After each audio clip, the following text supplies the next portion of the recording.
किती वेळची गोष्ट आहे, जेव्हा मला कामासाठी दुसऱ्या शहरात जायचे होते. मला तिथे 6 महिने राहायचे होते. मी तिथे गेलो आणि तिथे कंपनीच्या खोलीत काही दिवस राहिलो, पण तिकडे राहावेसे वाटले नाही. म्हणून तिकडे चौकशी करून तिथल्या एका कामगाराने मला जवळच्या इमारतीत भाड्याने फ्लॅट मिळवून दिला. दुसऱ्या दिवशी मी तिथे शिफ्ट होऊन राहायला लागलो. मी तिथल्या चौकीदाराला विचारले, मला एक मोलकरीण हवी आहे, कोणी असेल तर मला कळवा. तो म्हणाला, हो सर, मी उद्या तुमच्याकडे मोलकरीण पाठवतो. दुसऱ्या दिवशी मी माझ्या कामावरून परत फ्लॅटवर आलो आणि आत बसलो होतो तेव्हा दारावरची बेल वाजली. मी दार उघडले तर समोर मध्यम वर्षांची एक महिला उभी होती. मी तिला विचारले, तुला कोण पाहिजे? ती म्हणाली, सर, तुम्हाला मोलकरीण हवी होती. चौकीदाराने मला सांगितले आहे. मी हो म्हणालो. मी तिला आत बोलावले आणि बसवले. नंतर तिला पाणी दिले. मी तिच्याशी कामाबद्दल बोललो. तिला सर्व काही समजावून सांगितले. ती काम करण्यास तयार झाली, म्हणून मी स्वतःहून तिला काही रुपये ऍडव्हान्स दिले. मी तिला तिचे नाव विचारले. तिने आपले नाव कल्पना सांगितले. मी तिला म्हणालो, ठीक आहे, तुम्ही आता जेवण बनवा. तिने होकार दिला आणि स्वयंपाकघरात गेली. दुसरीकडे मी तिला सर्व काही सांगितले आणि बाहेर आलो. ती कामाला लागली. त्यानंतर 1 तासांनी ती निघून गेली. मग जेवण वगैरे करून झोपी गेलो. दुसऱ्या दिवशी कल्पना पहाटेच आली. त्या दिवशी रविवार होता, त्यामुळे मी घरीच होतो आणि माझ्या खोलीत बसलो होतो. ती आली आणि कामाला लागली. मी आंघोळीला गेलो. आंघोळ करून मी टीव्ही पाहू लागलो. दुसरीकडे ती जेवण तयार करून माझ्याकडे आली आणि म्हणाल्या, सर, जेवण करून घ्या. जेवण बनवून झाले आहे. मी डायनिंग टेबल पाशी गेलो आणि तिला म्हणालो, तुम्ही पण खा. मी एकटा एवढं अन्न खाऊ शकणार नाही. ती नकार देऊ लागली, पण मी तिला 2-3दा म्हणालो, म्हणून तिने होकार दिला आणि माझ्यासोबत जेवायला बसली. जेवताना मी तिच्याशी बोललो. ती पण मनमोकळेपणाने बोलू लागली. मी तिला विचारले, तुझ्या घरात कोण कोण राहतात? ती म्हणाली, कोणीही नाही. मी फक्त एकटी राहते. आई आणि बाबा गावाला असतात.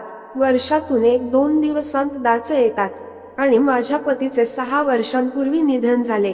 मी तिला मुलांबद्दल विचारले तर म्हणाली, मला मुलबाळ नाही आहे. काही वेळा मी अशाच गोष्टी करत राहिलो. नंतर मी जेवण उरकून हॉलमध्ये बसलो. ती आपले कामे करायला लागली. असेच काही दिवस निघून गेले. एके दिवशी मी तिला म्हणालो, तू माझ्या सोबतच का बरं नाही राहत? तुझे भाड्याचे पैसे वाचतील आणि तेच पैसे नंतर तुझ्या कामात येतील. सुरुवातीला ती यावर नाही म्हणाली, पण नंतर ती विचार करून हो म्हणाली. 2 दिवसांनी ती एक बॅग सोबत घेऊन आली. मी विचारले, बाकी सामान कुठे आहे?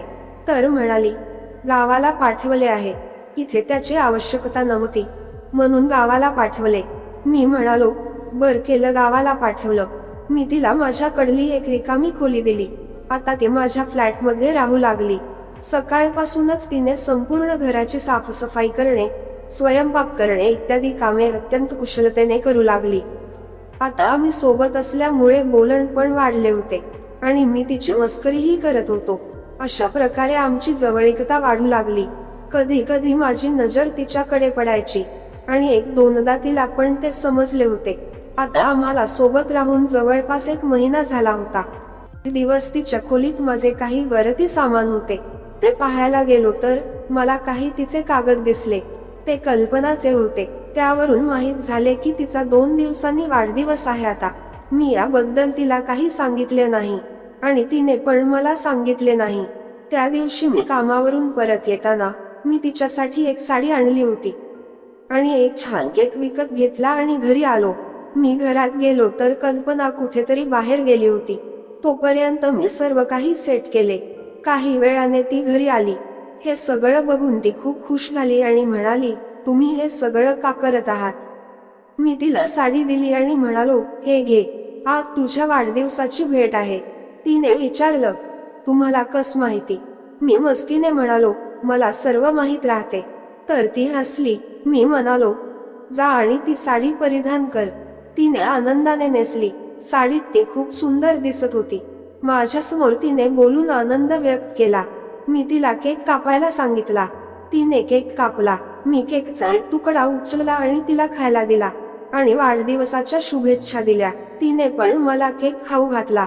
मग आम्ही दोघांनी मिळून केक खाल्ला. तिने ओलसर डोळ्यांनी आनंद व्यक्त केला, म्हणून तिचा आनंद समजून घेण्यासाठी मी माझे हात तिच्या दिशेने वाढवले आणि तिचे डोळे पुसले. आता कल्पना हसत म्हणाली, आता सांगा तुम्हाला माझ्याकडून काय गिफ्ट हवं? जे तुम्ही मला एवढे छान गिफ्ट दिलंय त्यासाठी मी तुमचे आभार कसे करू मला समजत नाही आहे. मी तिच्याकडे बघून म्हणालो, मला काही नको आहे. ती माझ्या डोळ्याकडे पाहत होती. तिच्या डोळ्यात एक विलक्षण प्रेम दिसत होते. ती अजून म्हणाली, सांगा काही तुम्हाला गिफ्ट हवे असेल तर. मी म्हणालो, आधी आपण जेवण करून नंतर सांगेल तुला. आम्ही दोघांनी जेवण केले. जेवण झाल्यावर ती स्वयंपाकघरात गेली आणि आपले काम आवरू लागली. मी माझ्या खोलीत येऊन बसलो. थोड्या वेळाने ती आली आणि म्हणाली, साहेब तुम्ही खूप चांगल्या पद्धतीने माझा वाढदिवस साजरा केला. त्याचे खूप खूप तुमचे आभार. मी म्हणलो, काही आभार म्हणायची आवश्यकता नाही. ती म्हणाली, तस नाही साहेब, असा वाढदिवस माझा कोणी साजरा नाही केला. मी म्हणालो, मी केला ना, म्हणून तुम्हाला म्हणाले. काय गिफ्ट पाहिजे तुम्हाला? मी विचारले, काय तू गिफ्ट पाहिजे म्हणत आहे? सांग, काय गिफ्ट देणार आहे तू? तर ती माझ्याकडे पाहू लागली.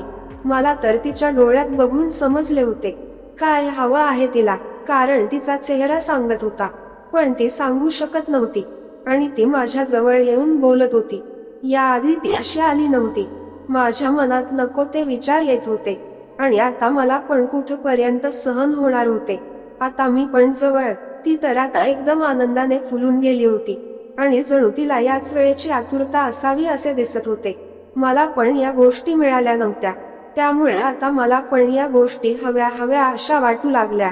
आता आम्ही त्या वाढदिवसाच्या कार्यक्रमात रमून गेलो होतो आणि तो वाढदिवस आम्हाला नेहमी लक्षात राहील असे आम्ही आनंद व्यक्त करू लागलो होतो. तिला तर याचा आनंद खूपच होत होता हे तिच्या चेहऱ्यावर जाणवत होते आणि मला पण तसेच होत होते. आणि आमचे काही क्षणाने त्या कार्यक्रमाचे समापन झाले. त्यानंतर आम्ही असेच आनंद व्यक्त करू लागलो आणि दिवसादिवस निघू लागले. माझे 6 महिने पूर्ण झाले आणि मी तो फ्लॅट सोडला नाही. जाताना तिला म्हणालो, तू इथेच राहा आणि भाडं मी देईन. त्यानंतर तिने आपल्या आई बाबांना सुद्धा घेऊन आली. मला वेळ मिळाला की मी कधी कधी तिथे येत होतो. मित्रांनो, तुम्हाला कथा आवडल्यास चॅनेलला सबस्क्राईब करा. धन्यवाद.